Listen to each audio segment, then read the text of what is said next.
नमस्कार। आज हम झारखंड के प्रशासनिक ढांचे को मतलब उसके एडमिनिस्ट्रेटिव स्ट्रक्चर को जरा गहराई से समझने वाले हैं।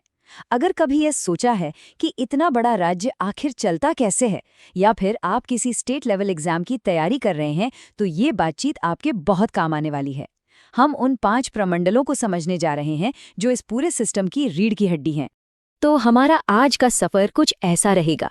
हम बिल्कुल बेसिक से शुरू करेंगे, ये समझेंगे कि एडमिनिस्ट्रेटिव हायरार्की होती क्या है। फिर थोड़ा सा इतिहास में झांकेंगे कि ये 5 प्रमंडल आखिर बने कैसे। उसके बाद एक एक करके हर प्रमंडल का टूर करेंगे और आखिर में सबकी आपस में तुलना करेंगे कि कौन कितना बड़ा है और कहाँ है। तो चलिए शुरू करते हैं।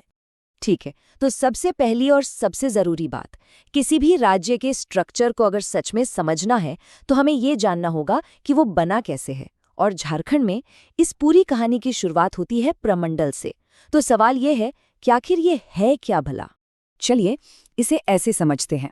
मान लीजिए कि एक राज्य एक बहुत बड़ी कंपनी है। अब पूरी कंपनी को चलाने के लिए सिर्फ एक मैनेजर तो काफ़ी नहीं होगा ना, है ना? तो काम को आसान बनाने के लिए उसे अलग अलग डिपार्टमेंट्स में बांटा जाता है।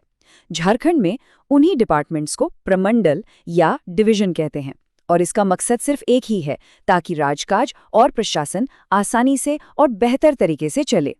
और ये देखिए झारखंड का पूरा एडमिनिस्ट्रेटिव मैप, ऊपर से नीचे तक। सबसे ऊपर है राज्य, जो 5 प्रमंडलों में बटा हुआ है। फिर वो प्रमंडल आगे 24 जिलों में बंटते हैं, जिले 45 अनुमंडलों में, और सबसे आखिर में 263 खंड या ब्लॉक में। यही वो ढांचा है जो सब कुछ एक साथ जोड़कर रखता है, और जमीनी स्तर पर विकास का सारा काम इन्हीं प्रखंडों से होकर गुजरता है। लेकिन एक मिनट, क्या ये हमेशा से ऐसा ही था? जी नहीं, बिल्कुल नहीं। आज हम झारखंड का जो नक्शा देखते हैं वो वक्त के साथ बना है, बदला है।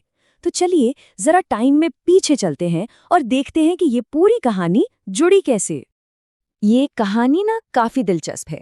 जब साल 2000 में झारखंड एक नया राज्य बना तो उसके पास सिर्फ 4 प्रमंडल और 18 जिले थे। लेकिन देखिए काम कितनी तेजी से हुआ। ठीक अगले ही साल 2001 में दक्षिणी छोटा नागपुर से कुछ जिलों को अलग करके 5वां प्रमंडल बनाया गया, जिसका नाम है कोल्हान। फिर कुछ साल बाद 2007 में 2 और नए जिले बने, और बस हमारे सामने आज का झारखंड है, जिसमें 5 प्रमंडल और 24 जिले हैं। अब जब हम इतिहास समझ चुके हैं तो चलिए एक वर्चुअल टूर पर निकलते हैं। हम शुरुआत करेंगे राज्य के उत्तर पश्चिम में बसे पलामू से, और फिर मिलेंगे इसके सबसे नए सदस्य कोल्हान प्रमंडल से। तो सबसे पहले बात करते हैं पलामू प्रमंडल की। अगर आप झारखंड के नक्शे पर नजर डालेंगे तो ये आपको एकदम उत्तर पश्चिम कोने में मिलेगा, जिसकी सीमाएं बिहार और उत्तर प्रदेश से लगती हैं। पलामू का जो नर्व सेंटर है, यानी इसका हेडक्वार्टर, वो है मेदिनीनगर, और इसके अंदर 3 जिले आते हैं, गढ़वा, पलामू और लातेहार। अब पलामू से चलते हैं सीधा दक्षिण पूर्व की ओर, और हम पहुंचते हैं कोल्हान प्रमंडल। याद है ना, हमने पहले बात की थी। ये इस ग्रुप का सबसे नया मेंबर है, जो 2001 में बना था। कोल्हान का कमांड सेंटर चाईबासा में है, जो पश्चिमी सिंहभूम जिले का हिस्सा है। और पलामू की ही तरह इसमें भी 3 जिले हैं, पश्चिमी सिंहभूम, सरायकेला खरसावां और पूर्वी सिंहभूम। ये राज्य का एक बहुत ही महत्वपूर्ण इंडस्ट्रियल और मिनरल रिच इलाका है। ठीक है, तो हमारे टूर का अगला पड़ाव आ गया है। अब हम चल रहे हैं राज्य के एकदम बीचों बीच, इसके दिल में, जहां हमें 2 पावर हाउस प्रमंडल मिलते हैं, उत्तरी और दक्षिणी छोटा नागपुर। पहले बात करते हैं उत्तरी छोटा नागपुर की, और जब हम इससे पावर हाउस कहते हैं तो हमारा मतलब हर लिहाज से है। ये आबादी, इंडस्ट्री और जिलों की संख्या, हर मामले में राज्य का हेवीवेट चैंपियन है। इसका हेडक्वार्टर हजारीबाग में है, लेकिन ये देखिए, इसमें 1-2 नहीं, पूरे 7 जिले हैं, किसी भी दूसरे प्रमंडल से कहीं ज्यादा। हम बात कर रहे हैं चतरा, हजारीबाग, कोडरमा, गिरिडीह, रामगढ़, बोकारो और धनबाद की। ये सच में एक पावर हाउस है। और अब दूसरा, छोटा नागपुर, दक्षिणी छोटा नागपुर। अगर उत्तरी छोटा नागपुर को राज्य का बाहुबल कहें तो ये उसकी धड़कन है, राज्य का एडमिनिस्ट्रेटिव हार्टबीट। तो इसमें कोई हैरानी की बात नहीं है कि इसका मुख्यालय है राज्य की राजधानी रांची में। यहीं से तो सारे बड़े फैसले लिए जाते हैं। इस प्रमंडल में 5 जिले आते हैं, लोहरदगा, गुमला, सिमडेगा, रांची और खूंटी। हमारे इस प्रमंडल टूर का आखिरी स्टॉप हमें राज्य के पूर्वी छोर पर ले जाएगा। चलिए अब संथाल परगना प्रमंडल की दुनिया में चलते हैं। ये रहा झारखंड के पूर्वी हिस्से को अपनी बाहों में समेटे हुए संथाल परगना प्रमंडल।